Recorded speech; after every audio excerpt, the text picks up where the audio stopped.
நான் ஞானசேகரன். அண்ணா யூனிவர்சிட்டியில ஒரு மாணவியை ரேப் பண்ணேன். நான் ஜாபர் சாதிக்கு சர்வதேச அளவுல போதைப் பொருள் கடத்தல் பண்ணேன். நான் கண்ணுக்குட்டி கள்ளச்சாராயம் வித்து 70 பேரை கொன்னேன். நான் கிருஷ்ணகிரி திமுக நிர்வாகி 2 வயது குழந்தைய சீரழிச்சு கொன்னுட்டேன். நான் கிட்னி திருடேன். 7 ஜனங்களோட கிட்னியை திருடி வித்து பொழைக்கிறேன். நான் சின்ன பசங்களுக்கெல்லாம் கஞ்சா சாக்லேட் வித்து சம்பாதிக்கிறேன். நான் கரூர் கம்பெனி மெம்பரு. டாஸ்மாக்ல டெய்லி 10 ரூபாயா பல கோடி திருடுறேன். நான் மணல் மாஃபியா தலைவர். ஆத்து மணலை அள்ளி வித்துட்டு இருக்கேன். நான் குவாரி மாஃபியா மலைகளையும் குவாரிகளையும் வெட்டி கடத்துறேன். நான் என் பேரை சொல்ல விரும்பல.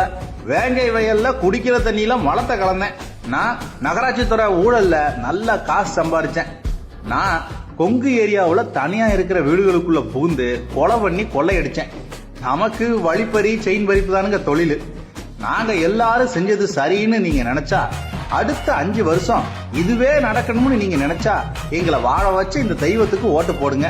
இல்ல மாறணும் வாழணும்னு கொஞ்சோண்டு உங்களுக்கு நினைப்பு இருந்தா ரெட்டலை பக்கம் ஓடிருங்க.